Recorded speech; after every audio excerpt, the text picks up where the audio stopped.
Uno. Buenas tardes a todos, ¿cómo están? Muchas gracias por acompañarnos en la primera edición de nuestros Grand Rounds virtuales en radiología.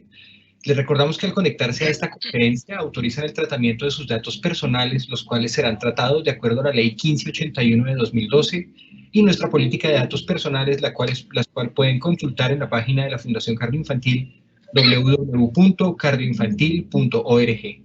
De igual forma, les informamos que esta conferencia está siendo grabada. El chat de preguntas se encuentra habilitado en la barra de participantes. Les agradecemos dejar allí sus inquietudes, las cuales resolveremos al final de la sesión. El día de hoy es muy especial el evento que tenemos. Tenemos el honor de contar con nosotros, con el doctor Santiago Restrepo, con la conferencia titulada Hallazgos cardíacos en tomografía computada del tórax de rutina. El doctor Santiago Restrepo es profesor de radiología y subdirector de educación y director de radiología cardiotorácica en la Universidad de Texas en San Antonio, en donde dirige el programa de subespecialización en radiología cardiotorácica. Es autor de más de 200 publicaciones indexadas, 20 capítulos de libros y autor y coautor de varios libros de radiología torácica, de imágenes cardíacas, así como de TAC de tórax de alta resolución. El doctor Santiago además ha ganado en 4 oportunidades el Premio de Honor al Educador, otorgado por la Sociedad Radiológica de Norteamérica, la sociedad de radiología más importante del mundo, y asimismo ha sido profesor invitado en numerosas instituciones, como la Universidad de Harvard, Georgetown, la Universidad de Washington, McGill, Baylor y el MD Anderson Cancer Center, entre otros. Doctor Restrepo, bienvenido. Es un gusto tenerlo con nosotros, es un honor para nosotros, y gracias por su generosidad en compartir su conocimiento con nosotros el día de hoy. Por favor, adelante, doctor Restrepo. Muchas gracias. Oigo un eco de la presentación de Julián, diferida, tardía, repitiéndose.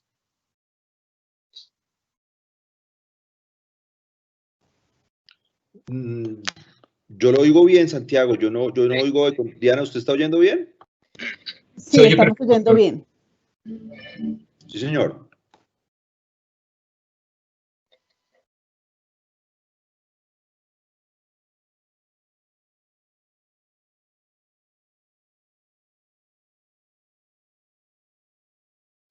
Bueno, ¿me oyen bien?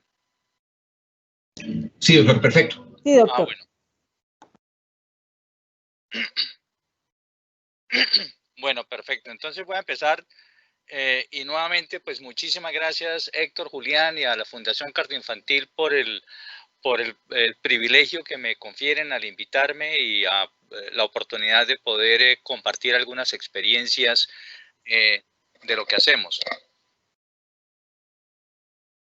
Bueno, entonces, en los siguientes minutos lo que quiero revisar con ustedes es discutir cuál es la frecuencia de hallazgos incidentales de tipo cardíaco. Si me voy a centrar únicamente en el corazón, tratando de dejar la parte vascular por fuera, en los estudios de rutina del tórax no sincronizados o no gatillados para estudio del corazón. Y vamos a revisar cuáles son de esos hallazgos cardíacos los que más comúnmente se nos pasan a los radiólogos o ignoramos los radiólogos y no se identifican y no se reportan en los reportes radiológicos. Vamos a revisar cuál es la relevancia clínica de esos hallazgos que más comúnmente se observan en relación al corazón como hallazgos incidentales, y al final vamos a hacer un popurrí de casos representativos de los hallazgos más comunes y algunos menos comunes que se pueden identificar en los estudios de rutina del tórax, tanto en estudios de tomografía con contraste como estudios sin contraste, y que son pertinentes específicamente al corazón.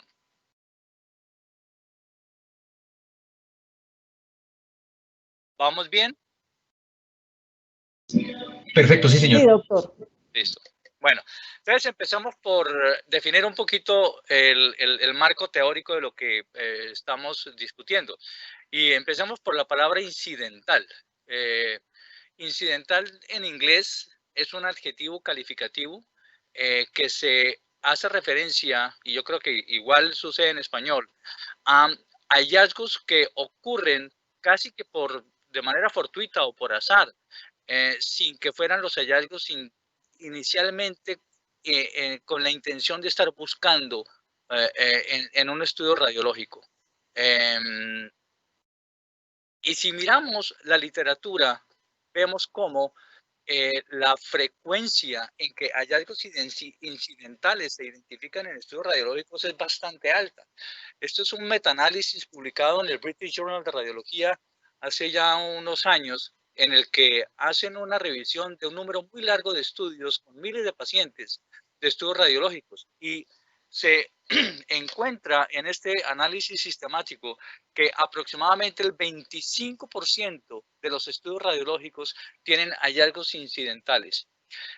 Esto para todos los estudios radiológicos, pero cuando miramos específicamente en este metaanálisis para tomografía computada, la prevalencia de hallazgos incidentales es algo mayor, por encima del 30% para tomografía computada. Este es un metaanálisis de todos los estudios radiológicos, de tórax, abdomen, cerebro, columna, de todo.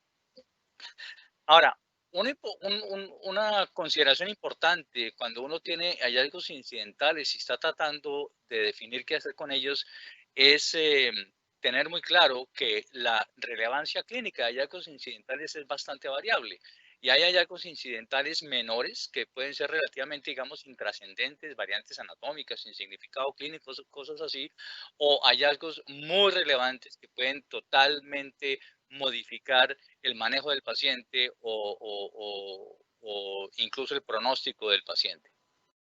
Una consideración importante adicional a la luz de este concepto de hallazgos incidentales es que los hallazgos incidentales pueden generar lo que se conoce como un efecto cascada, y es el caso, por ejemplo, del paciente que viene para una radiografía, para una tomografía de tórax. Encontramos, además de los hallazgos que estábamos buscando en la tomografía de tórax, aparece una masa incidental en el mediastino, aparece un nódulo en una glándula suprarrenal, aparece una lesión focal en el hígado.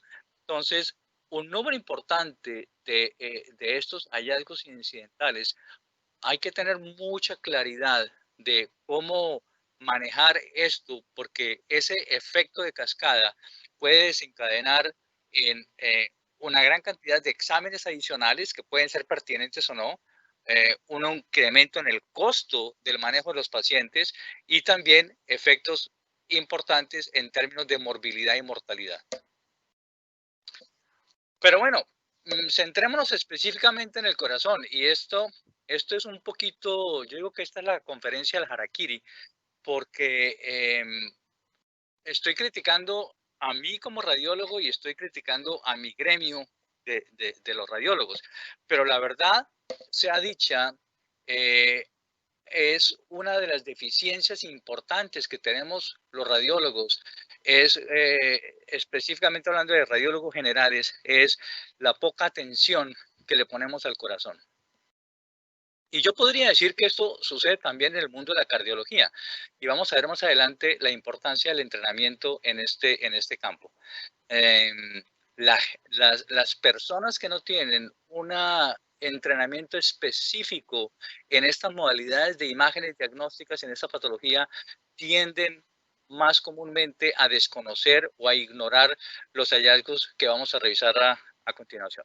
Bueno, este es un estudio interesante de 268 tomografías computadas de rutina en el tórax, en el que, haciendo una revisión retrospectiva, dos radiólogos con experiencia en radiología cardíaca, comparando sus hallazgos con los hallazgos reportados en los estudios originales, encontraron que en el 61% de estos pacientes había hallazgos significativos en el corazón. Y de estos hallazgos, 22% no fueron mencionados en el reporte original. Hallazgos como calcificaciones en las arterias coronarias, calcificaciones en las válvulas cardíacas, derrame pericárdico, cardiomegalia, cambios postquirúrgicos, aneurismas ventriculares, trombos en la auriculilla izquierda e incluso tumores cardíacos fueron totalmente ignorados en los reportes originales. Este es otro estudio hecho, ese estudio que les acabo de mencionar es un estudio escandinavo. Este es un estudio en Alemania, en el que igualmente miraron la prevalencia y el significado clínico de estudios de tomografía de rutina, no sincronizados, no gatillados, hechos para el tórax, para la búsqueda de hallazgos incidentales en el corazón. Un estudio sobre 300 pacientes, también con un análisis retrospectivo. 36% de estos pacientes tenían hallazgos incidentales en el corazón. El 50% no fueron mencionados en el reporte radiológico. 15% de estos se consideraron que eran clínicamente significativos, incluyendo derrames pericárdicos, trombos, pericarditis constrictiva, cardiomegalia, incluso también un mixoma en la aurícula izquierda. Otro estudio, este es un estudio interesante de 500 pacientes con 1.443 hallazgos cardíacos importantes, de los cuales 63% no fueron descritos en el reporte radiológico.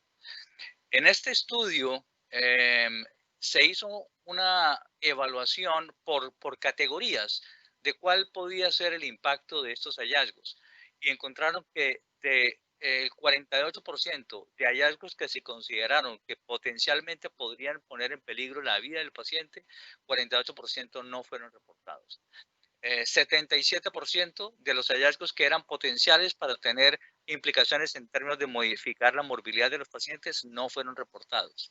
Y 55% de hallazgos que no eran tan críticos, pero que podrían afectar el pronóstico del paciente, no fueron reportados. Un estudio reciente, publicado en Medicine, un estudio observacional en que igualmente se hizo un análisis retrospectivo de un número muy grande de tomografías computadas. Ustedes ven cómo en este estudio, esta es la prevalencia de los hallazgos incidentales cardíacos, y ustedes ven cómo el número de hallazgos incidentales cardíacos no reportados fue el 100% de las calcificaciones en las válvulas cardíacas, no se mencionaron. La dilatación de la arteria pulmonar, el tronco pulmonar no se mencionó.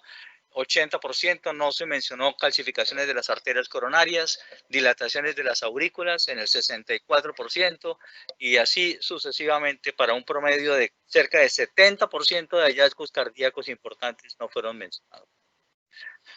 Y aquí es importante que los radiólogos que hacen reportes de estudios radiológicos del tórax tengan claro cuáles son las implicaciones fisiopatológicas de estos hallazgos, porque una cosa como puede ser la presencia de unas calcificaciones en la válvula aórtica, como vamos en ese paciente, recordar que una calcificación importante de la válvula aórtica, típicamente vemos en pacientes mayores, es parte de un proceso degenerativo de la válvula, está asociado de manera importante con estenosis valvular aórtica y tiene implicaciones de sobrecarga de trabajo en el ventrículo izquierdo, y en este paciente, como ustedes ven, tiene una severa hipertrofia concéntrica del ventrículo izquierdo. Tal vez uno de los hallazgos que más comúnmente se observa que no son reportados o no se les da mucha importancia y relevancia en los reportes radiológicos son las calcificaciones tanto de la aorta como de las arterias coronarias. Este es un estudio también reciente, de hace unos 10 años, publicado sobre hallazgos incidentales en tomografía computada de rutina del tórax. Y ustedes ven cómo en este estudio la calcificación arteriomatosa de la aorta, 0% de estos fueron reportados. Calcificaciones coronarias, el 0% de estos fueron reportados. Cardiomegalia, solamente el 3%. Ningún caso de dilatación de la aurícula, ningún caso de calcificación del anillo de la válvula mitral, ningún caso de dilatación del ventrículo derecho, ningún caso de dilatación de la aorta y casos de trombos en el ventrículo derecho tampoco fueron reportados. Nuevamente, insisto, es muy importante el contexto clínico y entender la relevancia de estos hallazgos. Tal vez no mencionar calcificaciones de la aorta pareciera como un pecado venial y una cosa de no mucha trascendencia, pero hay que tener el contexto clínico del paciente, porque puede ser un hallazgo que en un contexto clínico adecuado puede ser un hallazgo importante para el médico tratante. Igual sucede con el caso de las calcificaciones de las arterias coronarias. Sabemos que hay una relación muy clara entre envejecimiento y calcificación de las arterias coronarias. Y personas mayores tienen una muy alta prevalencia de calcificación de arterias coronarias, pero la presencia de calcificación extensa, la presencia de calcificación temprana en las arterias coronarias, la presencia de calcificaciones importantes en las arterias coronarias es una información válida y es una información que debe estar en los reportes radiológicos. Y no solamente porque implica la calcificación, sino porque a veces la calcificación va acompañado de otros hallazgos anormales, como este paciente. Este es un paciente con un derrame pleural izquierdo, una neumonía, con un derrame paraneumónico, y tiene esa calcificación de la coronaria, la coronaria izquierda circunfleja, que no solamente es calcificada, sino está francamente dilatada. Es un aneurisma arteriosclerótico de la circunfleja, y eso es un hallazgo importante que debe estar en el reporte radiológico. Ahora, hay luz al final del túnel. ¿Por qué? Porque podemos ver cómo definitivamente hay una relación muy clara entre el nivel de entrenamiento y la frecuencia en que los hallazgos anormales en corazón se detectan. Este es un estudio interesante, es un estudio hecho por uno de mis ex residentes, Daniel Verdini, con el grupo del Mass General, en el cual revisaron la frecuencia en que los radiólogos reportan hallazgos anormales en los estudios de tomografía del corazón, correlacionándolo con el nivel de entrenamiento. Ustedes ven, por ejemplo, aquí en el grupo 1, aquellos radiólogos que no tuvieron una rotación específica y formal en radiología cardíaca durante su entrenamiento, la sensibilidad para los hallazgos de corazón es del 30%. Aquellos que tuvieron al menos una rotación en radiología cardíaca, la sensibilidad fue del 35%. Aquellos que tuvieron al final de su entrenamiento un año adicional de fellowship, no necesariamente en corazón, sino en cualquier otra área, 45%. Y en el grupo 4, aquellos que tuvieron un entrenamiento formal en radiología cardíaca, la sensibilidad del 61%. Y ustedes ven cómo la sensibilidad, la especificidad, el valor predictivo positivo, el valor predictivo negativo y la exactitud de diagnóstico varía de acuerdo al entrenamiento. Ahora, todos estos estudios hay que mirarlos con un poquito de sentido crítico y con una dosis de escepticismo, porque son estudios retrospectivos en los cuales un grupo de expertos en corazón están revisando su capacidad de detectar anormalidades contra un grupo de radiólogos que de manera desprevenida, meses o años atrás, leyeron estudios de tomografía computada en un contexto clínico totalmente distinto. Y hay una cosa que se llama el efecto Hawthorne en epidemiología clínica. Y este efecto es básicamente el hecho de que, como todos sabemos, cuando estamos siendo observados, cuando estamos siendo evaluados, nos comportamos de una manera distinta.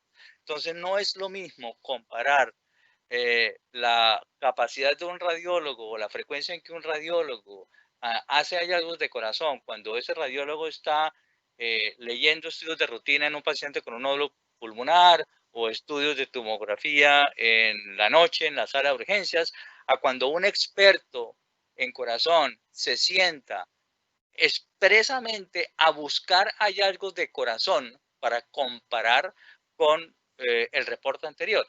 Entonces, ahí hay un sesgo que es importante y hay que tener cuidado con eso porque hace lucir sobredimensionadamente mejor al radiólogo cardiovascular o al cardiólogo entrenado en corazón comparado con el radiólogo general. Este es un artículo reciente publicado en el Journal de Epidemiología Clínica que hace un análisis muy interesante de el Hawthorne Effect y cómo el hecho de estar uno siendo observado o está uno siendo evaluado hace que introduzca un sesgo en los resultados. Es un artículo que los que están interesados en estas cosas de investigación metodológica se los recomiendo mucho. Y este es algunos ejemplos para mostrar cómo ese concepto de tener la información varía de manera importante la capacidad de observación. Este es un ejemplo de un paciente que llega a la sala de emergencia con un cuadro de disnea, tos y tal vez dolor en el pecho. Y para un radiólogo que está observando esto en la mitad de la noche, 2 de la mañana, en la sala de emergencias, pues hay hallazgos obvios y hallazgos menos obvios. Vemos todos un gran derrame pleural derecho, unas opacidades en el parénquima derecho. Y generalmente ese radiólogo que está sentado en el servicio de urgencias o que está sentado en la sala de radiología haciendo lectura, si acaso la mejor información que tiene es esta, ¿no? Un hombre de 48 años, TAC de tórax con contraste. Pero si a ese radiólogo le contamos que este es un paciente que es drogadicto, ¿no? Que tiene historia de drogadicción intravenosa y que tiene antecedentes de tromboembolismo pulmonar y ya con ese contexto clínico, pues se hace mucho más evidente un hallazgo como en este caso, que es una gran vegetación en la válvula tricúspide, que a pesar de ser un estudio de rutina, no un estudio específicamente de corazón, pues se hace más evidente a la luz de la información clínica.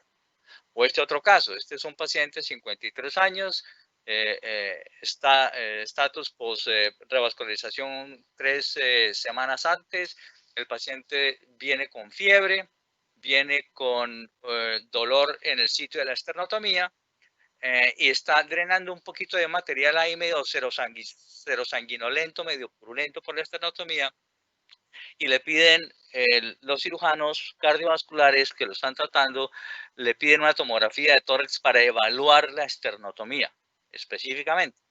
Y pues es una tomografía simple, más para ver la pared torácica que cualquier cosa.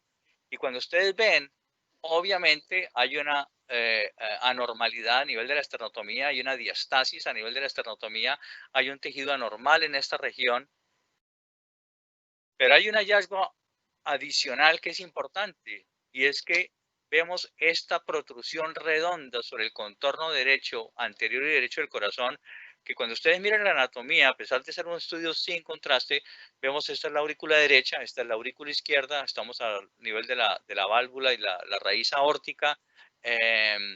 Esto no corresponde a ninguna de las estructuras normales del corazón en esta región.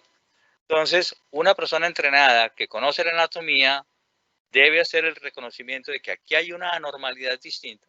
Con este hallazgo, hablamos con los cirujanos, les dijimos, mire, este paciente sí tiene los problemas que ustedes están evaluando en la esternotomía, pero hay una bola aquí en el contorno anterior y lateral derecho del corazón que no debería estar ahí.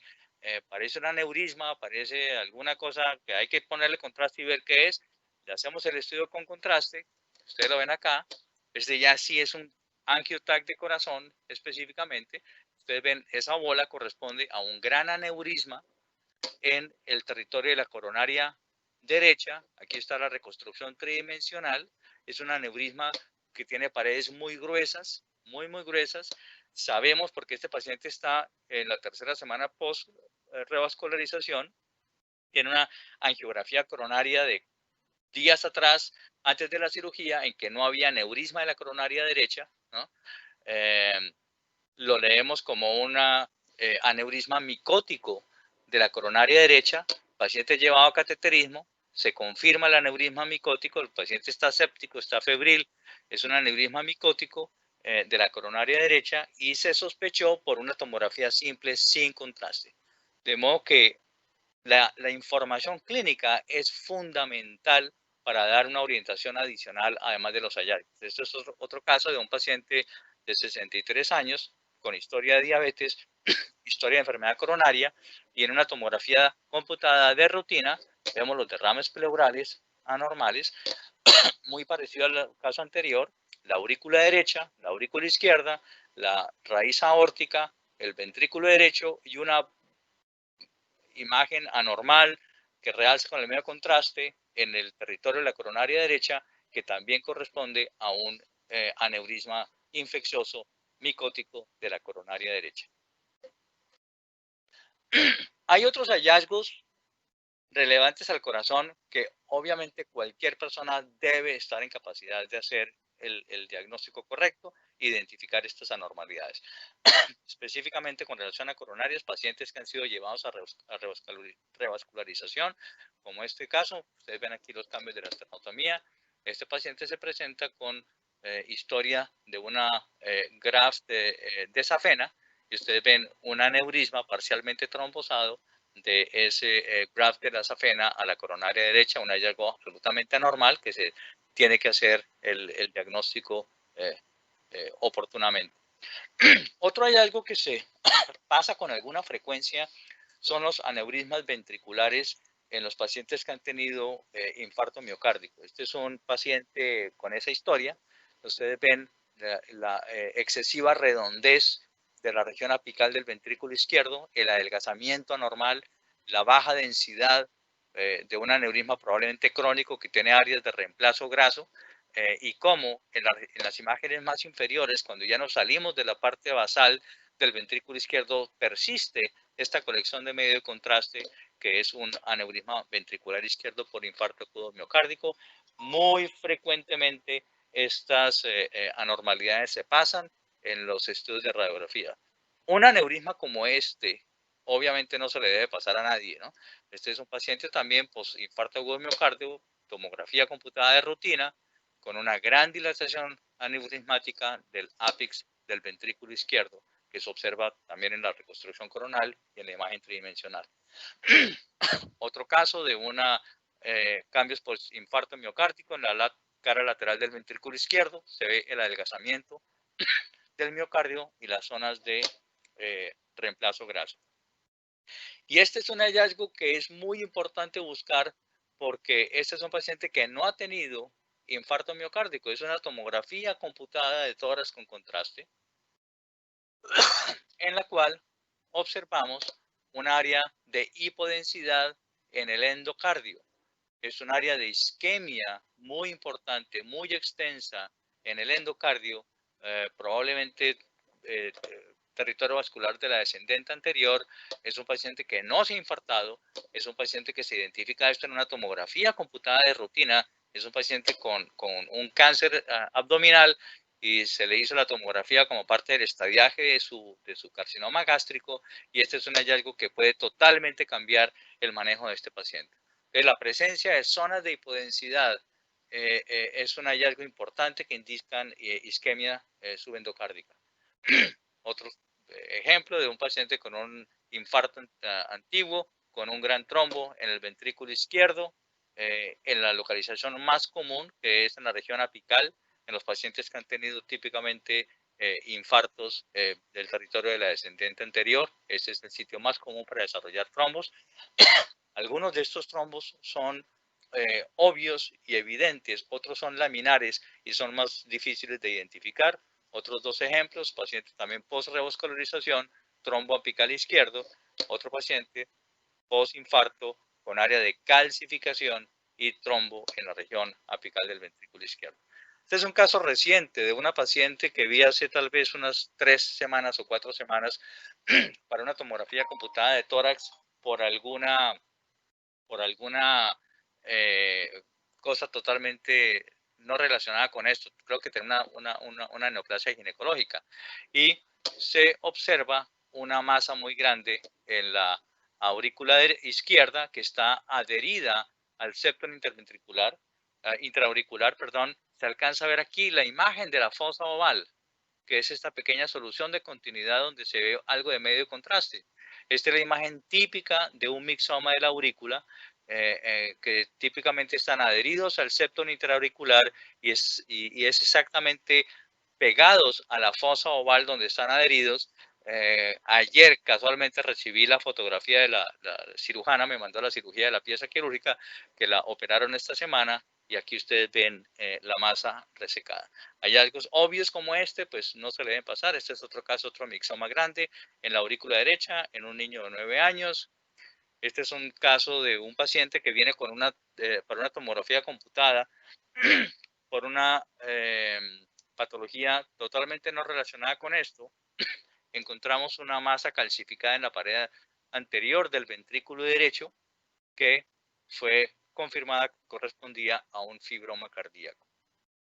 No son los estudios más bonitos del mundo, porque no son estudios con sincronización cardíaca, pero son estudios suficientemente claros para hacer por lo menos el diagnóstico inicial y la sospecha inicial de esta patología.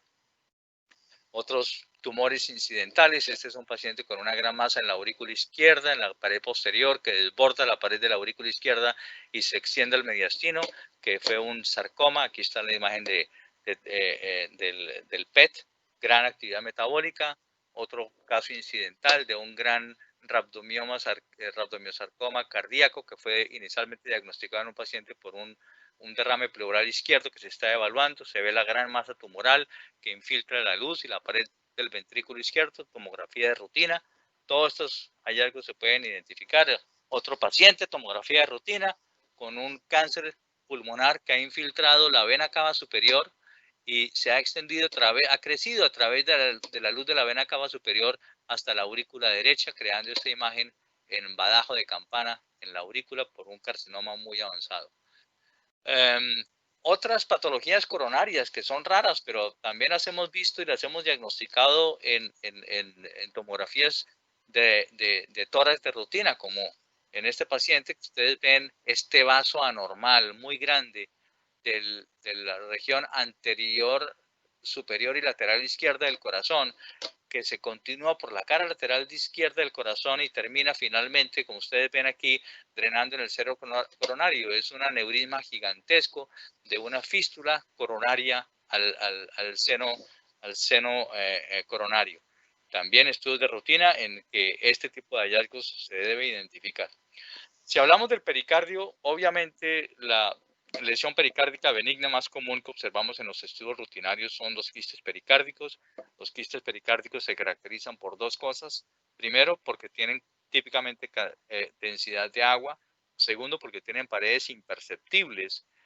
No tienen elementos sólidos asociados, no tienen nódulo mural, no tienen componente de tejido blando. Y tercero, porque la gran mayoría de ellos, yo diría que más del 90%, están localizados, como este caso, en el ángulo cardiofrénico derecho. Esta es una localización absolutamente típica y es importante que quien interpreta estos hallazgos debe ser capaz de hacer el diagnóstico que esto es un quiste pericárdico, esto no requiere ninguna intervención, esto es lo que aquí los americanos dicen is a don't touch lesion. O sea, déjala quieta, no le haga nada, la inmensa mayoría de estos quistes pericárdicos no tienen ninguna relevancia clínica y no hay que tocarlos y no hay que neciar con ellos.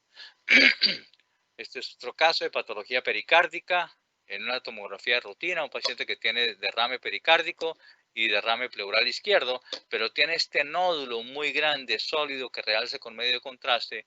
Es una enfermedad metastásica al pericardio con derrame y tumor asociado. Dos ejemplos distintos en dos pacientes diferentes de diferentes formas de presentación de pericarditis constrictiva que se diagnosticaron en tomografías computadas de rutina, no sincronizadas con el electrocardiograma. Las dos imágenes de la izquierda, ven ustedes una colección loculada en la región lateral izquierda del surco atrioventricular del lado izquierdo que se extiende a la cara inferior del corazón y miren cómo constriñe y deforma la pared y la luz tanto de la aurícula izquierda como del ventrículo izquierdo. Esto es una pericarditis constrictiva focal y con un hallazgo muy común que es en algunos casos, no todos los casos de pericarditis constrictiva, algunos se calcifican y producen un patrón de calcificación en forma de cinturón y tiene una distribución muy característica que es se concentra particularmente también en el surco atrioventricular. Entonces ustedes ven acá como en la región anterior y en la región posterior del surco atrioventricular y en el surco atrioventricular inferior produce este cinturón de fibrosis y calcificación que produce constricción y dilatación de la aurícula derecha y deformidad de las cámaras cardíacas. Distinto a la morfología y a la presentación de la pericarditis efusiva constrictiva que produce este patrón característico en forma de cabeza de flecha triangular del corazón. un derrame pericárdico crónico con constricción asociada que se asocia con estos cambios. Y es un hallazgo importante porque esto va asociado, como se ve en este caso, con una severa atrofia del miocardio, una atrofia muy importante del miocardio. Y es un hallazgo importante porque cuando estos pacientes son llevados a cirugía y se hace el stripping del pericardio, entran en una dilatación masiva del corazón que complica muchísimo su manejo.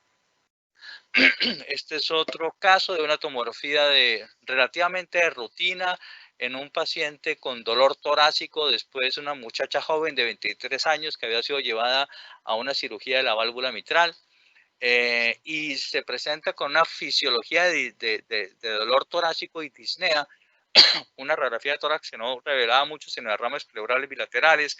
Como estaban en los pocos días posoperatorios, había estado en cama, tenían la sospecha de un tromboembolismo pulmonar, se le hace la tomografía computada con pensamiento de tromboembolismo pulmonar y la tomografía nos muestra este gran hematoma mediastinal y hemopericárdico con taponamiento del corazón derecho. Ustedes ven cómo está completamente comprimido y colapsado la aurícula derecha y parte del ventrículo derecho por esta colección hemorrágica. Otra patología que comúnmente se ignora o se desconoce en los reportes radiológicos y que puede tener importancia clínica son calcificaciones. Calcificaciones como en este caso, lo que se conoce como la aurícula en coco o en porcelana. Este es un paciente que tiene una prótesis de la válvula mitral que no está funcionando bien y esto se asocia a calcificación en forma de cáscara de huevo en una aurícula izquierda que está masivamente dilatada, o este paciente que tiene una gran calcificación del anillo de la válvula mitral. La mayoría de los pacientes que tienen calcificación del anillo de la válvula mitral son asintomáticos. Este es un proceso degenerativo del aparato valvular que tiene relativamente pocas implicaciones clínicas. A diferencia de la calcificación de la válvula mitral, que es más comúnmente sintomática y es más comúnmente asociada a enfermedad reumática, este es un proceso degenerativo que se asocia con el envejecimiento. Ahora, la calcificación extensa del anillo de la válvula mitral es un hallazgo importante porque estos pacientes pueden ser sintomáticos y generalmente cuando son sintomáticos más comúnmente se asocian con insuficiencia mitral que con estenosis mitral, como es el caso de la enfermedad reumática valvular calcificada. Otros hallazgos incidentales, como este caso, es un paciente con un lipoma del septo interventricular, haciendo las investigaciones de rigor, es un paciente con esclerosis tuberosa. De modo que estos son los tubers mismos que se observan en el cerebro, en este caso manifestado en el corazón. Otro hallazgo que es importante identificar, porque también es una de esas lesiones de no tocar, es la hipertrofia lipomatosa del septo interauricular. Estas hipertrofias lipomatosas del septo interauricular producen grandes masas o pseudomasas con densidad de grasa a nivel del septo interauricular, que típicamente tienen una característica morfológica única y es que respetan la fosa oval. Entonces uno ve esta imagen en canal en esta localización. Ahora, no solamente es importante, porque yo tuve un caso hace un par de años que me trajeron un estudio preoperatorio de un tumor cardíaco que iban a operar, que le habían visto en una ecografía y los cirujanos antes de operar, ya tenían al paciente en salas de cirugía, pero querían confirmar todo y le hicieron una tomografía la noche antes. Cuando yo vi esto les dije, mire, esto es una hipertrofia lipomatosa, esto no es un lipoma, esto no es un tumor. Y ellos no sabían de la existencia de esta patología. Entonces, es importante que quien lea estos estudios esté familiarizado con esta patología. La otra razón por la que es importante esto es porque esta grasa de las hipertrofias lipomatosas del septo interauricular es grasa parda, es una grasa metabólicamente activa. Entonces, también es una fuente de error importante porque estos pacientes, cuando tienen cáncer y se les hace un PET de estadificación por un cáncer del colon o un cáncer en el páncreas o un cáncer en alguna cosa, van a tener un foco de actividad metabólica en el corazón que se puede confundir con una lesión de tipo metastásico, y es simplemente grasa parda hiperfuncional no neoplásica.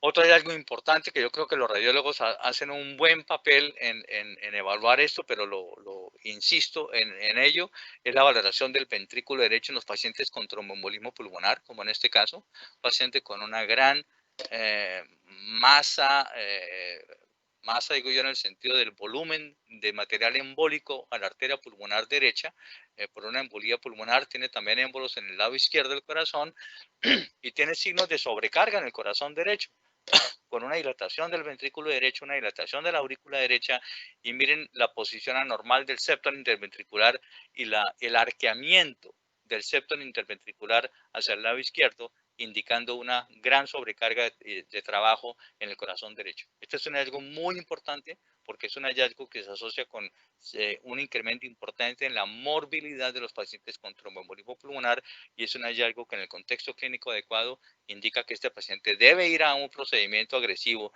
de trombolisis para disolver esto y mejorar el trabajo del corazón derecho. Otro hallazgo que lamentablemente con frecuencia no se menciona, al menos no con la debida precisión, son los crecimientos de otras cavidades cardíacas, como en este caso un paciente con una cardiomiopatía dilatada. Muy importante, con signos de congestión muy importante en el corazón derecho. Ustedes ven el retroceso del masivo de medio contraste al seno coronario, a las venas suprahepáticas y a la vena cava inferior. Perdón. Otro caso que también vemos con frecuencia cuando nos vienen pacientes para estudio de resonancia magnética por cardiomiopatías hipertróficas. Algunos de esos pacientes por alguna razón han tenido una tomografía computada anterior en que no se han hecho los llamados pertinentes de una cardiomopatía hipertrófica, como en este caso, un paciente con una dilatación muy importante del septo interventricular. Este es otro error de diagnóstico que vemos con alguna frecuencia. Este es un paciente con un Eisenmenger, con una gran comunicación interauricular. Ustedes ven el gran defecto de tipo ostium secundum, una gran dilatación de la aurícula derecha, una gran dilatación del ventrículo derecho que es severamente hipertrófico. Y aquí ustedes ven también la cardiomegalia con desplazamiento lateral del ápex cardíaco, la hipertrofia del corazón derecho y la dilatación de importantes cavidades del lado derecho. Un hallazgo que hoy en día es muy importante, años atrás no era tan crítico, pero hoy en día que hay tantas herramientas para intervenir en el manejo de estos casos y siempre se hace es la identificación de trombos en la auriculilla izquierda. Estos son dos pacientes distintos, dos estudios de tomografía computada de rutina, por razones completamente diferentes. Este era un paciente con un empiema, este era un paciente con una neumonía, y ustedes ven cómo en los dos casos hay claramente un defecto de llenamiento en la auriculilla izquierda. Hay algo que tiene implicaciones muy importantes desde el punto de vista de manejo de estos pacientes y que es importante que el médico tratante tenga esta información. Este es un hallazgo que no es muy común, pero casi siempre veo que en los estudios que hago de pacientes que tienen este hallazgo, que tienen estos anteriores, es un hallazgo que también se desconoce. Este es un aneurisma del septo interauricular. Ustedes ven aquí donde está la flecha, el abombamiento normal del septo interauricular de la aurícula izquierda abombada hacia la aurícula derecha en una imagen más inferior, y lo ven en la imagen coronal. ¿Por qué estos aneurismas del septo interauricular son importantes? Son importantes porque estos aneurismas se asocian con un foramen oval permeable. Y esa asociación entre el aneurisma y el foramen oval permeable hace que estos aneurismas del septo interauricular tengan una prevalencia alta de embolismos paradójicos. Cuando se hacen, especialmente pacientes que hacen eventos isquémicos cerebrales a una edad atípica, a una edad joven, y se hace la evaluación de posibles fuentes de por qué estos pacientes están embolizando, la ecocardiografía, una de las cosas que busca es identificar comunicaciones interatriales, un foramen permeable, y uno de los hallazgos que pueden indicar una anormalidad es la presencia de un aneurisma del septo interauricular. Otros hallazgos incidentales, estos son 2 pacientes distintos con anomalía de Epstein, no diagnosticados en los estudios de tomografía anteriores. Ustedes ven las características morfológicas típicas de una atrialización del ventrículo izquierdo con una gran dilatación de la aurícula derecha, y incluso en algunos de estos pacientes alcanza uno a ver, a pesar de que no es un estudio sincronizado con el electrocardiograma, uno alcanza a ver la posición anómala de la hojilla medial de la válvula tricúspide. Le había prometido a Héctor que no iba a hablar mucho de vasculatura y me iba a centrar en el corazón, pero aquí les muestro un caso que vale la pena mencionar. Este es un paciente que tiene un drenaje venoso anómalo y tiene un aumento también en la circulación del corazón derecho, con sobrecarga en el corazón derecho. Este es un paciente con una tomografía computada de rutina, en que tiene una comunicación interventricular a nivel de la porción muscular del septum, también tomografía de rutina, el diagnóstico se puede hacer perfectamente bien.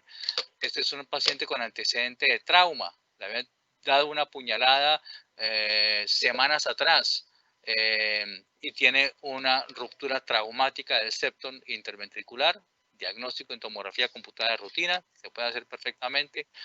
O aquí tenemos mucho apuñaleado. Otro paciente con una herida penetrante a corazón. Este paciente lo salvó el hecho de que había tenido una cirugía de corazón abierto 10 o 15 años atrás. Esos pacientes que han tenido cirugías de corazón abierto hacen adherencias en el pericardio, y cuando tienen un evento como este, eso les ayuda a no entrar en taponamiento rápidamente. Este paciente le pegaron una puñalada por la pared anterior del corazón, tiene una ruptura del ventrículo derecho, tiene un pseudoaneurisma, algo de sangre alcanza a escapar al pericardio, y ustedes ven una colección en la región posterior, pero aquí se observa la ruptura contenida por esas adherencias del pericardio. Igual, estudios de rutina de corazón. De modo que, en resumen, los estudios de rutina del tórax, ¿no? Con contraste o sin contraste, que se hagan por cualquier cosa, deben ser evaluados de manera juiciosa y cuidadosa para la presencia de patología cardíaca.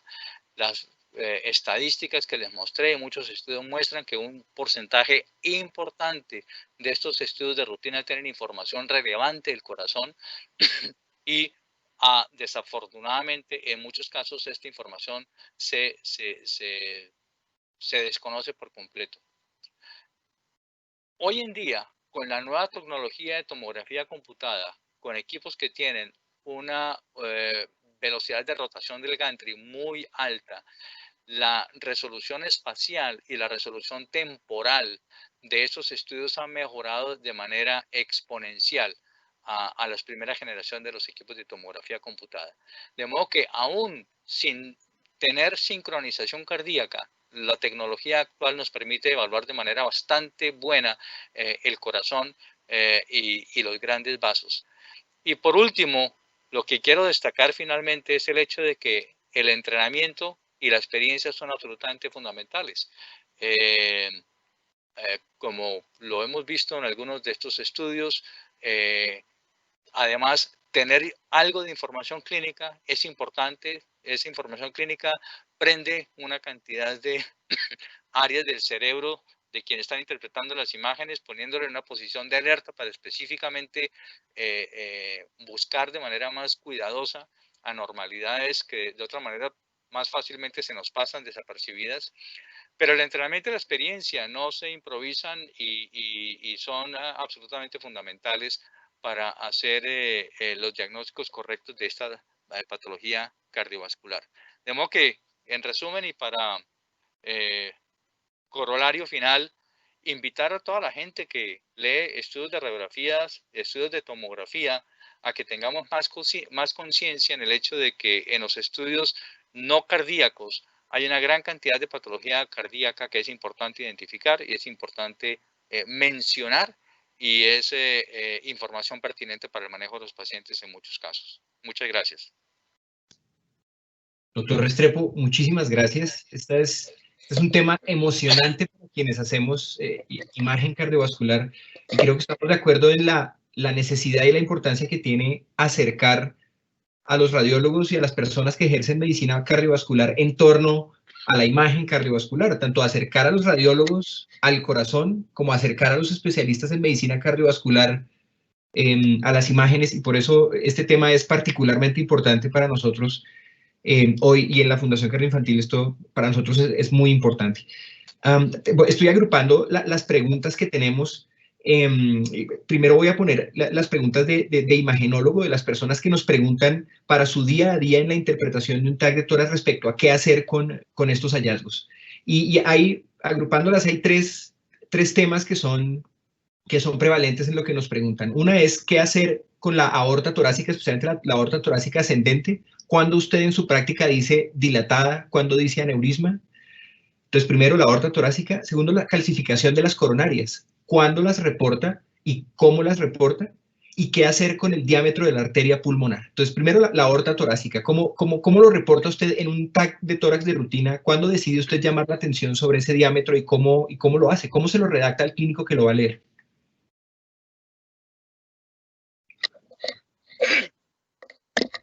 Bueno,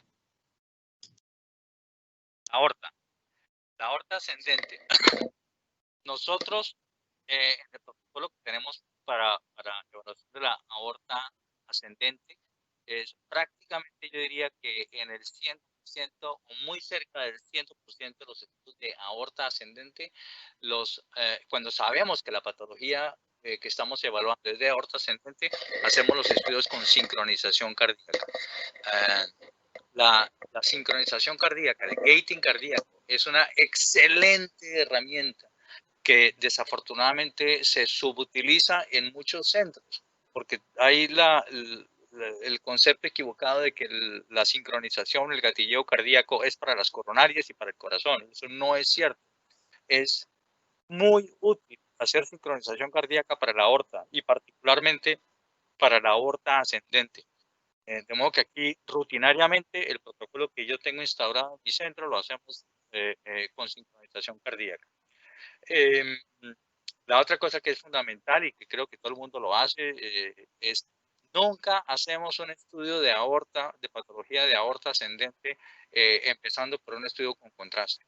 Todos los estudios de aorta, especialmente de la aorta ascendente, tanto para síndromes aórticos agudos como para pacientes que han tenido cualquier tipo de intervención en la aorta, deben empezar con un estudio sin contraste de la totalidad de la aorta torácica.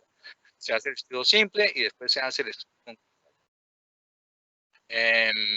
A veces, en algunos estudios de urgencias, porque pues yo no estoy aquí todas las noches, cuando se hacen estudios en las noches, en los fines de semana, y se le pasó a alguien el estudio previo sin contraste, lo que yo le digo a mis residentes es, si ustedes ven un estudio que no tiene el TAC sin contraste y ya ustedes lo vieron como contraste inyectado y tienen alguna duda, pasen al paciente otra vez al escáner. Ese paciente le inyectaron el contraste hace media hora o hace una hora. Pase nuevamente el paciente al escáner y hágale una nueva adquisición, que ya el medio contraste se ha ido en su mayoría del espacio intravascular, y esa tomografía tardía es un muy buen reemplazo para el TAC sin contraste. ¿Cuándo llamar una dilatación aórtica aneurisma? La literatura ha sido muy confusa sobre eso, pero yo creo que ya tenemos una suficiente claridad y hay unas guías interinstitucionales muy claras sobre eso. Aneurisma es una dilatación del 50% o más del diámetro normal del vaso afectado. O sea, es un 150% de tamaño o 50% por encima del tamaño máximo normal. Entonces, a grosso modo, las cifras básicas para recordar es que por encima de 4 centímetros llamamos la aorta ascendente ectática, ectasia, y por encima de 4.5 centímetros la llamamos aneurismática. Eso pues como una cifra así como para burda y gruesa, pero que se ajusta más o menos a la mayoría de los casos. Pero en términos generales, si quieren ser más precisos, pues hay tablas de tamaños normales de la aorta dependiendo del tamaño, del sexo, de todas esas cosas. Y ese es el criterio, es 50% de dilatación. Para cualquier vaso es aneurisma. ¿Cuál era la otra pregunta? Algo sobre las pulmonares, sobre la coronaria. La calcificación en las coronarias en un TAC, por ejemplo, un TAC simple, paciente con COVID y tiene calcio en las coronarias. ¿Cuándo decide usted reportar ese calcio y cómo se lo cuenta al clínico en un TAC normal, en un TAC sin gatillar, en un TAC para evaluar parénquima pulmonar? Bueno, toda calcificación coronaria la reporto, todas, independientemente de que el paciente tenga COVID, no tenga COVID, tenga Alzheimer, no tenga Alzheimer, las calcificaciones coronarias siempre se deben reportar. Y es importante, si uno puede hacer, hay estudios que han hecho el score de calcio coronario, el Agathon, basado en tomografías computadas simples de tórax. Y hay una buena correlación en eso, pero si uno no quiere meterse en esas profundidades, por lo menos haga una evaluación a ojímetro semi-cuantitativa. Hay calcificaciones de un vaso, de 2 vasos, de 3 vasos, hay calcificaciones grandes, hay calcificaciones pequeñas, son extensas, son moderadas, son proximales, son distales. Dele algún calificativo, pero haga una valoración de la presencia de calcificaciones coronarias. Y no solamente que esa presencia, por ejemplo, hoy en día que estamos haciendo tanta tomografía de screening para cáncer pulmonar. Nosotros aquí tenemos 2 equipos de tomografía computada. Hacemos unas 350, 400 tomografías al día de todo, cerebro, columnas, abdómenes, todos. Y yo diría que estamos haciendo más o menos unos 15 tomografías de tórax para screening de cáncer pulmonar, entre unas 10 a 15 al día. Y todos estos son pacientes adultos mayores por encima de los 55 años, fumadores, con enfermedad arteriosclerótica importante, y un porcentaje muy alto de esos pacientes tienen calcificaciones coronarias.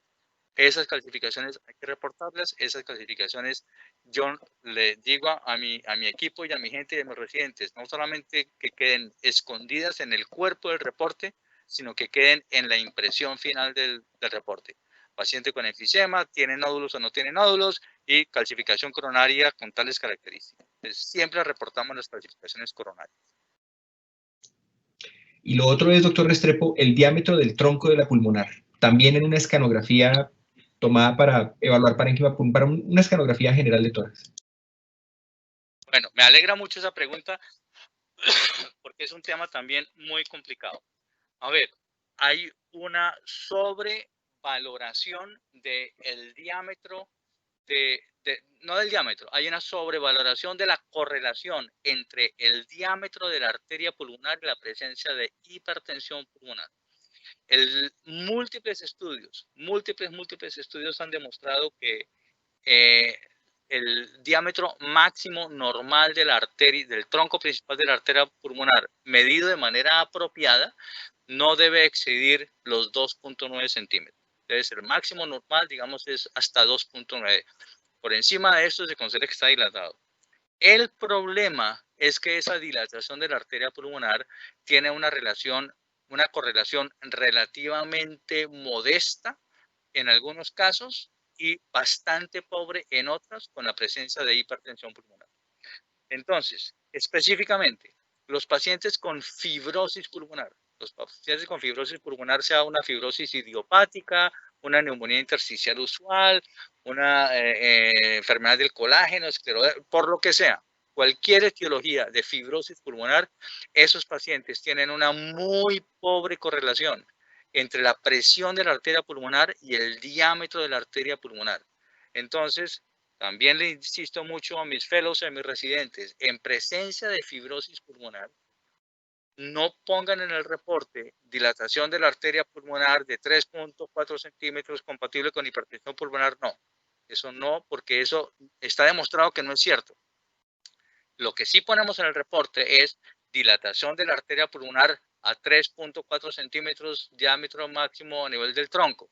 Este hallazgo puede o no estar asociado con hipertensión pulmonar, porque sabemos que los pacientes con fibrosis pulmonar tienen una alta prevalencia de hipertensión pulmonar, pero no se predice esa hipertensión basado en el diámetro de la arteria pulmonar. Y la razón parece ser que el retroceso elástico del parénquima pulmonar que jala y retrae el intersticio, incluye el reintersticio de la vasculatura pulmonar y produce una mayor dilatación de la arteria pulmonar a la que es proporcional para el nivel de presión en el lumen de la arteria. Entonces hay que ser muy cuidadosos en hacer el diagnóstico de hipertensión pulmonar en tomografía computada. Y en cualquier modalidad de diagnóstico, ¿no? Le diría, me voy a hacer la propaganda para que me vuelvan a invitar. Le voy a decir a Héctor que me invite un día y hablamos de hipertensión pulmonar, que es uno de los temas que me apasiona. Y les muestro los estudios que han demostrado cómo la ecocardiografía, que los cardiólogos aman y adoran para el diagnóstico de hipertensión pulmonar, es tan mala como la tomografía computada. La correlación entre el jet de regurgitación en la tricúspide y la presión de la arteria pulmonar es tan mala como la tomografía computada. De modo que realmente las modalidades de diagnóstico no invasivo que tenemos, incluyendo la resonancia magnética, incluyendo la tomografía, incluyendo la ecocardiografía, transesofágica o transtorácica, el diagnóstico de hipertensión pulmonar por imágenes es altamente impreciso. Perfecto, doctor Restrepo, mil gracias. Y otra pregunta que nos hacen, y creo que esta viene también de los imagenólogos en la audiencia, es tamaño de las cavidades cardíacas en un TAC contrastado no gatillado. ¿Cuándo usted decide llamar la atención respecto a eso? ¿Solo cualitativo? ¿Alguna medida? ¿Cómo lo enfoca?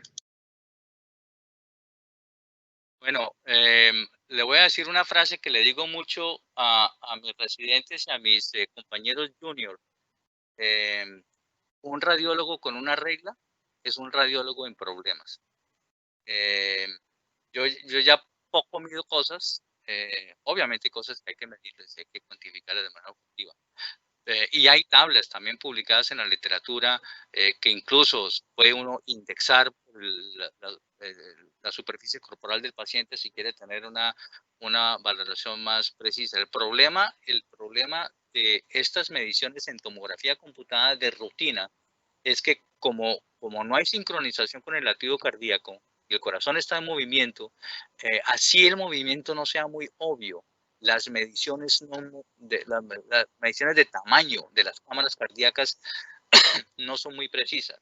Tampoco son muy precisas por el hecho de que las tomografías computadas de rutina son en su mayoría imágenes en planos ortogonales. Son imágenes axiales, sagitales y coronales.